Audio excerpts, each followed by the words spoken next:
Agus Nish. Okay. So Gurmagov, produced by Gurmagov the Orla, Ractal Ruddy, Exury Harter, or a Handinage, a buggy, August Gurmagov is Curry, the Veg Show, August Gurmagov is in Case, the Curty, sort of us, Mochor, us core PPR, is Agriac Cartadinamage, but Neil then you be into the one Cartadina, Catch G Colony, or Dylan Shaw, see me down to scan or the websites, so this, you know, human rights commissions and equality commissions and Irish human rights commission. But down to Google search or shit fun you decolonisation. Neil to go chapter Rutterby. August to go arrange. You know, if imperialism and colonialism is the worst of humanity, how come the human rights sphere and the equality sphere aren't talking about decolonisation as the best of humanity? And it's a very, some people just have immediate answers to it. I have my own, obviously, very strong opinions on it, but given that the framework for international human rights that we operate under in the Western world,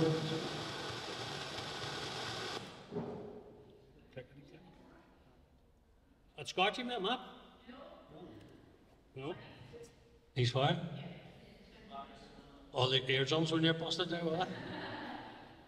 Yeah, given that the framework for international human rights is formed from the age of colonial collapse, you know, it's a direct result of the old colonial powers reconciling with massive social and economic upheaval based on inequality that led to these sort of framing documents like the Universal Declaration of Human Rights, the Covenant on Economic, Social, Cultural Rights. One's about protecting your life, and the other one's about all the things that make life worth living. So, given that all of that framework comes out of like, the death of empire, the struggles of the death of empire, it's really quite shocking that the NGO human rights sphere in Ireland don't have some type of grasp of that and aren't wrestling with it. So, I'm going to present a few campaigns we're working on. And Gomlesh Gullis and Verla, I have to say as well, I'm presenting this in English because power, and human rights is about power, those who have power do not talk to us in Irish. You know what I mean? They might listen if we're loud enough, but these people are talking in English. And this presentation, which is a presentation of power, is in the language that they're talking. And there's a million reasons why we do it in our own languages, and we create frameworks every day where an entirely Arabic-speaking audience will not be translating themselves for white English civil servants. The obligation of translation is on the 4 people in the minority in the room who don't speak Arabic. So there's a million arguments in and around all of that, but I'm making this presentation in English because it's speaking to power, and that's what they're listening in. So I work for an organisation established by a white African Protestant, and she was one of the most inspirational people I ever met. She cut her teeth in Ballymurphy, where I live, as a social security worker and witnessed depression and poverty in scales she'd never seen in her life. She went on to be involved in the anti-war movement in England, seeing how cops responded to people in the streets protesting against the Vietnam War, and then became a part of the civil rights movement. So Ines McCormick, who Connor talked about earlier, for me is one of the most inspirational people who's come out of this place. And our organisation was established by Ines to draw a link between these waffly human rights standards and those people whose rights are being denied right across our society. So one campaign at the present is being led by refugees and asylum seekers. And I suppose if refugees and asylum seekers who are living on this island now aren't central to a decolonial conversation, we're not having the right conversation. You know, the allies to get involved in building a better society in Ireland come from the destroyed places of the world, and they live here now. And there's 3,000 of them in this jurisdiction. There's 1,000 of them who are living in hotels, benefiting massive hotel owners, and they've organised consistently to try and ask power to recognise their rights and respect them, but they're not doing it in a way where they're begging. It's a relationship between a rights holder and a duty bearer. Ministers, politicians, councillors, civil servants and officers are not to be asked, but to be held to account.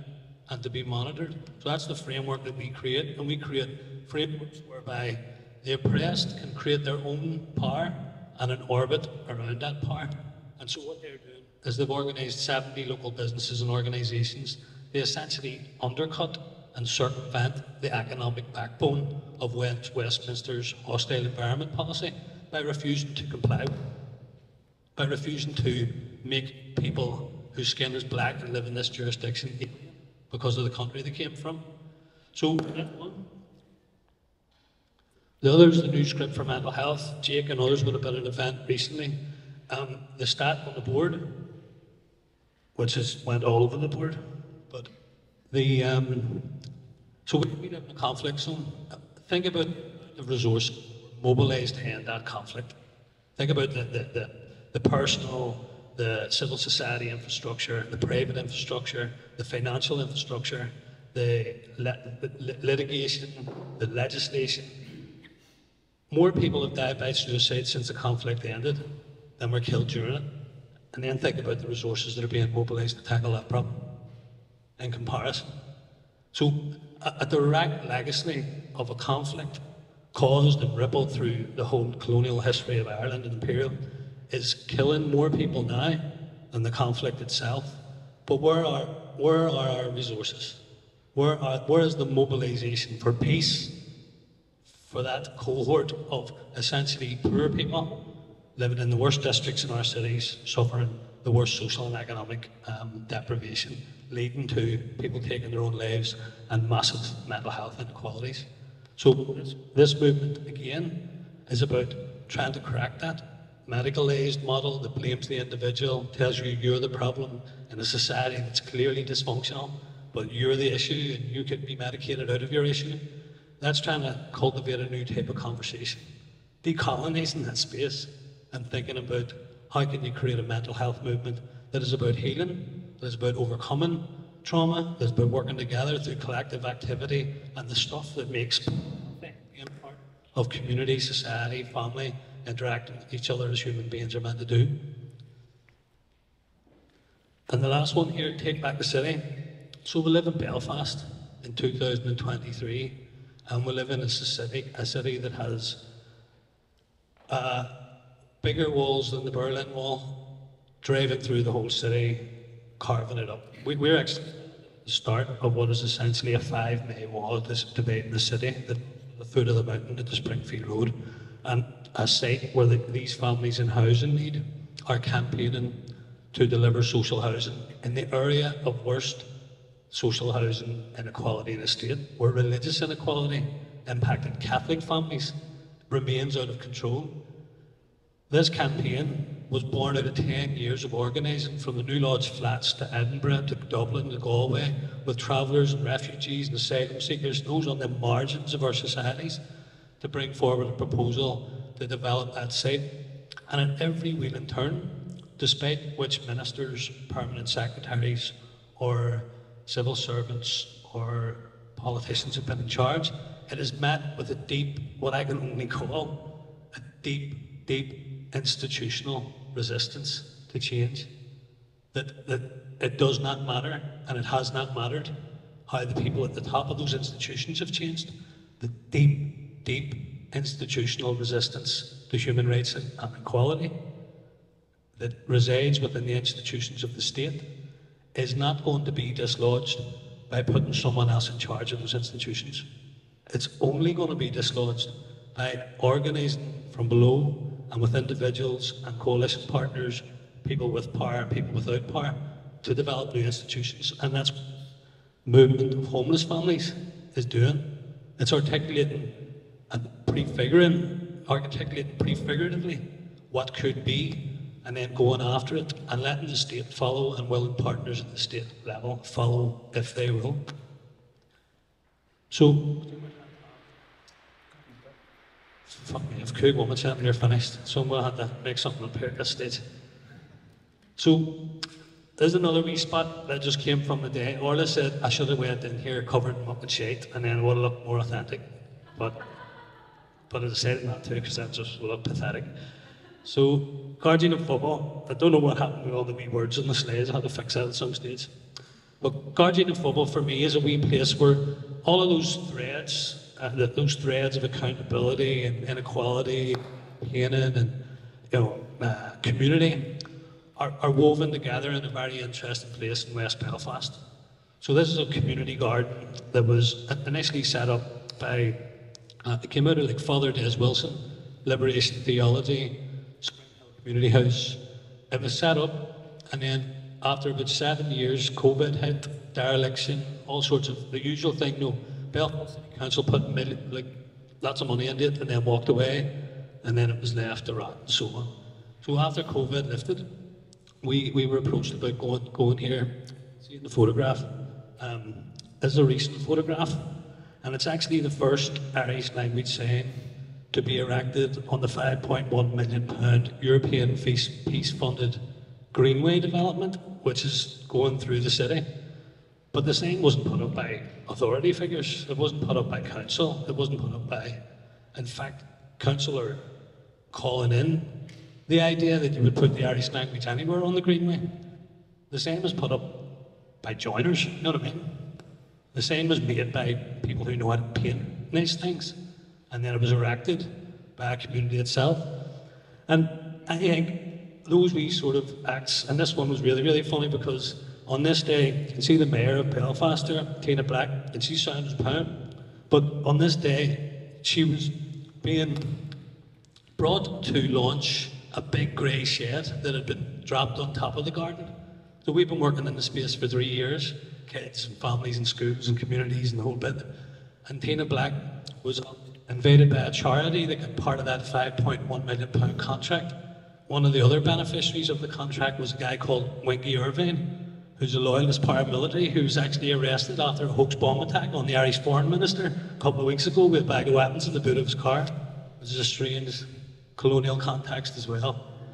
And let's say this big shed was being launched by the mayor, but we got an invite. You are invited to your garden that you've been working in for 3 years on your own with no resources. You're invited to launch the big grey shed that could jump on top of you. And we went, we are invited? You are invited. And so this wee bit of fun here sort of flipped that. And what ended up happening was the mayor launched the first Irish language sign on the Greenway, despite the fact that our council is policy and institutionally refusing to do it. So all these campaigns inspire me, honestly. I enjoy them. I do a bit of mischief. And that leaves me last slide. Do you want to comment quickly? So, yeah, on a serious note about all of this, we've supported campaigns using this human rights-based approach in 3 jurisdictions for the last decade. And whilst those that come into the PPR orbit and those immediately sort of adjacent to it benefit, like there was thousands put into the New Lodge Tower blocks when we were organising up there. The Rathcoole flats got opened up. The residents on the Shankill got their first 32 homes. Appointment processes were changed around mental health services. 1.3 million was put into the Leith flats. Sites identified by travellers in Cork have been turned into homes. Whilst those in the orbit can benefit, from that movement, there's a deeper question about everybody who's not in that orbit, you know what I mean? And all of the rest of society, the other 44,000 on the waiting list and all of that. So I think it's really critical that we continue to build alternative institutions. And at every level, they could be wee small things like community governments, big things like schools and clubs, and universities, but alternative institutions as accountability anchors on existing institutions. I think that is the most important element of where we're going next, because we're moving towards constitutional change.